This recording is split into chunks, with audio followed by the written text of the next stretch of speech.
Hi everybody, it's Insta Live on Fry.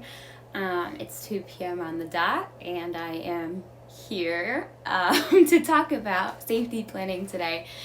Just a reminder, it's Domestic Violence Awareness Month. So make sure you're checking out everything that we're doing for Domestic Violence Awareness Month. We have a bunch of events still going on. I know it's almost November already, but we still have a lot to do. We're always posting stuff on our social media, so make sure you check it out. Just some examples. We're doing everything virtually this year, but there's so many ways you can participate and just raise awareness for domestic violence. So for example, we're doing a walk and whack event which began today and it goes till next Friday. For more information, definitely check out our social media, or if you ever have any questions, you can always give us a call about it. But if you have some pets at home, we encourage you to dress them up in purple if you have any, or just take them out or have them pose for some pictures and share them with us, and you have a chance to win some really cool prizes because we have a couple different categories. We are also doing a meme contest that's running right now until next Thursday, I believe. So for more information on the meme contest, also check out our social media on that. And we're just always on social media. We're doing the Instagram Live, so thank you for joining me. And we're trying our best, especially during these times, to reach everybody we can to let them know that we're here, and try to raise awareness about domestic violence, especially in these times. So thank you so much for everyone's support, and I'm so glad to be here. So happy Friday, everybody, and hopefully you guys remember me. My name's Audrey Button. I work at Safe Harbors of the Finger Lakes, and I'm a college specialist, so I do more prevention, education, and advocacy work here at Safe Harbors. So I'm trying to think of anything else. So I already said we're talking about safety planning today, which goes along with our theme for Domestic Violence Awareness Month, on specific topics related to DV. So I will be going over what safety planning is, why it's important, why it's a good tool, and us here at Safe Harbors and many agencies use it all the time as a tool to help clients experiencing domestic violence. So it's a great tool, and it's good to be aware, and there's lots of great resources on safety planning and what you can do for yourself to keep yourself safe. So with that being said, just going over some house cleaning tips, or whatever you want to call it, the basic stuff that I always talk about before we start. I always provide content warnings because our material could be sensitive to some people. I always want people to take care of themselves. So if at any moment you become overwhelmed, you need to step away. I want you to take care of yourself first. So do whatever you need to do to take care of yourself. So, but I will have this video recorded after. Last week was a little crazy, so it didn't save to our Instagram how I wanted it to. But we do have a YouTube channel. It's Safe Harbors of the Finger Lakes YouTube channel, where I post our videos there as well. So this technology thing is still a little complicated, but I'm learning a lot along the way, so thank you for bearing with me. But this video will hopefully be available on our Instagram page and on our YouTube channel as well. So thank you so much to all my fans as well, for joining in and watching me live. So I greatly appreciate it. And like always, I always provide a disclaimer. The views in this video are not necessarily those of Safe Harbors of the Finger Lakes, but of those in this video. And with that, I guess we'll get going on safety planning and hopefully end our Friday on a high note. It looks nice outside, at least here in New York. I don't know because I haven't been outside yet today, so hopefully it is still nice by the time I leave today. So we'll just go over, thank you so much, Sarah Iverson. I appreciate it. I see my fans' comments. It's wonderful. So safety planning, we'll just kind of go over it. It sounds exactly how it sounds. Safety planning is pretty straightforward and self-explanatory, but the whole idea of a safety plan is a way to reduce risk for an individual or a family or a couple of people in a relationship. And this is not always just an intimate relationship. This could be a familial relationship as well, so it could be within the family or, obviously between partners. So keep that in mind, and we'll kind of go into it further how this isn't, the same for everybody. So, the safety plan is a great tool for us to help assess your safety, first of all, and then see where we can improve your safety, and also when you are in a situation, it's hard to remember everything. I mean, you're overwhelmed, you're stressed, there's so much going on, it's hard to remember everything. And this way, it lays out all for you so you can be as prepared as possible at a moment's notice in case there's an emergency or you have to leave suddenly. So that's why safety plans are so great and such a great tool to use. And also, it helps individuals also realize, what works for them to stay safe, because everyone's different. Safety for one person is going to look different for another person. So that's why I know this is backwards, like always. I need to learn how to write backwards or something, so it's straightforward to you. So like I said, safety plans are individualized. It's not a one size fit all, because everyone's different. Safety's different. Your situation's different. And this isn't just, I know everyone, whenever they think domestic violence, they think physical violence only. It's not always just physical violence. This could be emotional. And this is, remember our power and control wheels we talked about, I believe 2 weeks ago. There's so many layers. It's not just the physical, it's the emotional violence, the mental violence, sexual violence. And this also has multiple other layers that includes financially abusing them, using the children against them, using pets against them.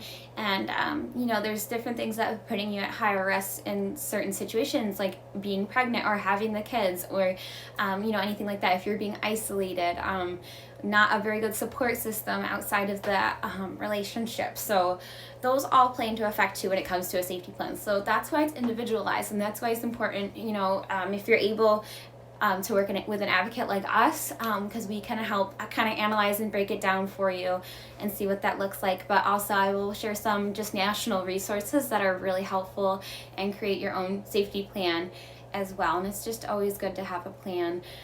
Because I say I remember everything, but it's hard to, especially in an emergency and you're just overwhelmed and stressed. Like, the last thing you need to think of is the million things you need to remember to get out safely, the important things you need to remember to bring with you, all that stuff. So it's just kind of like a fire drill. You always practice them to know when it actually does happen, then you're prepared. You know where to go, you know what to do, you know who to call, you know what to bring with you, you know how to get out as safely as possible. So that's the same idea with a safety plan in domestic violence. So with that being said, I kind of already touched on how they're helpful. I mean, it's just helpful just because we can't think of everything all at once. So to kind of give you an idea, and I know this is probably going to be backwards to you guys, this is what our safety plan looks like here at Safe Harbors. Ours is only on one page. So when you Google safety plans, domestic violence or whatever on your Google search, a bunch of them will come out. There's a lot of great resources out there, which I said I will talk about in a minute, that have different safety plans. Some are geared towards different people, different groups, but remember, it's individualized and it allows you to decide what works best for you. So just to give you an idea what's on our safety plan here at Safe Harbors, important contacts for people to reach out to, so a family or a friend you can trust to inform about the situation that's going on. Because I know it's hard to go through that kind of stuff alone, but if you have a good support system, and that could even include your local domestic violence agency having an advocate, we're here to support you and help you through whatever you need. That could also be that. And then a person at work you can trust to inform about the situation. Maybe there's a coworker you could let know what's going on, and who can you contact if you leave. And like I said, that could be anyone that you trust with anything with this information, because it is really private and a lot of times it's really difficult to talk about. So if there is a person in your life that you can trust, whether that's a friend or a family member or a coworker or one of us at Safe Harbors or whomever, an advocate of some sort, that's going to be really helpful to have. Okay, I know if something happens, I can call this number and talk to this person, okay? And then, a lot of times we see families usually trying in a domestic violence situation, so it's usually a parent and the children, so not forgetting to include the children. When you're thinking about your safety plan and you're including, you have children as well involved, just remembering, have you updated the list at your children's school about who can pick them up at school? And then how and when do I plan to leave? Because, and I'll get this in a minute, but with safety planning, you can safety plan while you're still in an abusive relationship, if you're getting ready to leave, and if you've already left. Safety planning can happen at anytime. You don't have to be out of the situation. It's just keeping you safer, because maybe it is safer to stay in that situation at this time, or it might be safer to leave. So that's why it's individualized, and that's why we're here to help assess your safety and figure out what's best for you, but you know what's best for you. But knowing your options is always helpful. So, if you have a plan, if you want to come up with a plan of how and when to leave, we can always help with that as well. And where can you go once you've left? As a friend, you can stay with a family member, or have we set you up in a shelter of some sort? Is there emergency housing of some sort? And that's something we can help you go through as well. So, and then taking copies of any essential paperwork, so social security cards, birth certificates, finances, anything like that that you think is important to have. If you can get copies of that and have them with a trusted like adult or friend or family member, just so you have access to that stuff, because it's going to come up later if you need that stuff for later, for anything like medically related, legally related, anything like that. Okay. And then if you don't have someone to leave them with, is there somewhere safe you can keep them when you need to flee or leave or whatever you need to do? So maybe there's a lockbox, or you leave it with an advocate, or there's somewhere in your house that's safe that you can grab it quickly and leave. So that's something that will, kind of work best for you. So then, like I said, important items can include multiple things: social security cards, birth certificates, license, bank cards, credit cards, important bills or documents, benefits cards, custody papers if there's any custody or order protection of any sort, having copies of that if you can, anything health and medically related, any medications that you might need at least for a couple of days until maybe you're able to get enough more or whatever. Same with like a cell phone, a charger, a small cell, some important items maybe that you can't, that are personal and important to you that you can't leave without. And if you have kids, remember, toys, pictures, and then also your pets, because I know those things can make it difficult to leave as well. And so if you have a plan for your children and your pets as well, that makes it a lot easier. And then if there's stuff that you still need or you need help with, like making a list of that so you can try to figure out how to get that stuff taken care of. And so that's kind of like what our safety plan looks like, and they can be more elaborate, like I said. So with that being said, I will kind of talk about some cool tools. So the hotline.org, so THEIHOTLINE.org, has a really great tool to create your own safety plan. So if you're on their main website, there's a tab that says Get Help. You select that tab, and then it drops down, and then there's a Create a Safety Plan tab. So when you go to that tab, you'll see a huge window of options. So it breaks it down there. It's really nice. On the hotline.org website where you go to create your safety plan, they have a bunch of categories, which is really nice because everyone, like I said, everyone's different in their own safety and how they create their own safety plan. So they have it broken down by physical, emotional, when you leave a relationship, after you've left a relationship, and legal protection, safety, and law enforcement. And they even break it down even further, with if you're pregnant, with children, with pets, all of that. It's amazing. It's a great tool. I suggest even checking it out, even if you don't need a safety plan, because maybe you have a friend or family member, someone who who's going through domestic violence. You can definitely do that with them. Give them the resource so they know it's there. I think it's a really helpful tool. And there's always tons of information on that website, and same with our website too, at shflny.org, and always reaching out to us via our hotline, which I always share at the end, but I'll share it right now too. Our 24-hour hotline is 800-247-7273, and you could always work with an advocate on a safety plan as well. And then I also always like to share this resource too. It's loveisrespect.org. They have a ton of great resources. They also connect their Create a Safety Plan to the hotline website too, but they also have a couple other documents that are super helpful, and I'll go over one of them in a minute. So when you go to Love is Respect, it's LOVEISRESPECT.org, and so when you're on that website, under Personal Safety tab, you'll see Select a Safety, Create a Safety Plan tab, And then that will also take you to the hotline.org website and create the safety plan, because it's a really, really great tool. And then also you'll see a bunch of other tabs that say safety at home, safety at school, and safety online. Because it's not just physical in-person safety, safety online is also so important, especially if you're being harassed or abused online. There's tips on, phone safety, like blocking your accounts, blocking accounts that are harassing you, making them private, like all that stuff. It's really wonderful because relationships are online now and you can be harassed online. And there's really great tools on Love is Respect about online safety as well. So, and then also a great resource from Love is Respect is a college safety plan guide. I use this one quite frequently when I work with my young adults or teens.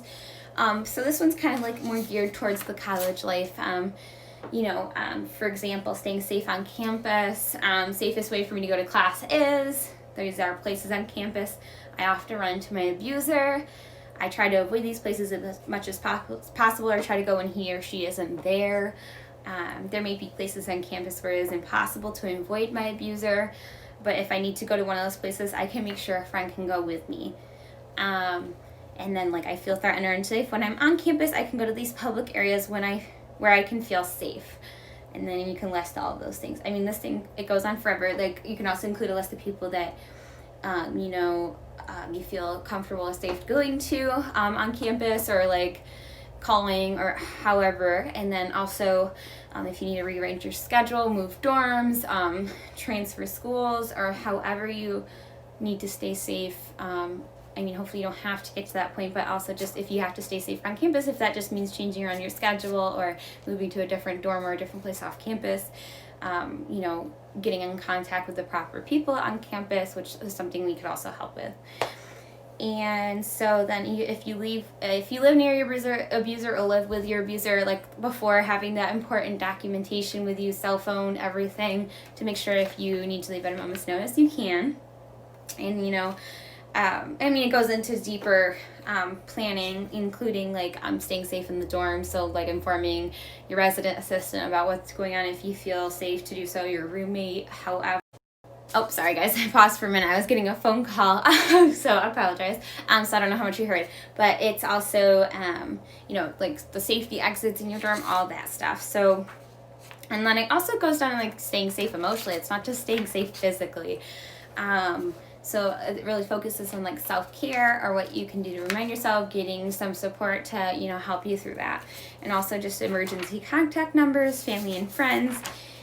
So this is another great tool, and that's on loveisrespect.org. Or you could just search college student safety plan, and that would also come up. So I think I pretty much touched, actually though, this is important. You can do a safety plan on your own, or including a safe or trusted adult, family member, friend, whoever. It doesn't just have to be just you. Because if they know what your safety plan is, you can give them a copy of it, and they can be aware of what's going on. So, that may say, if I text you this word, that means you need to call 911 for me.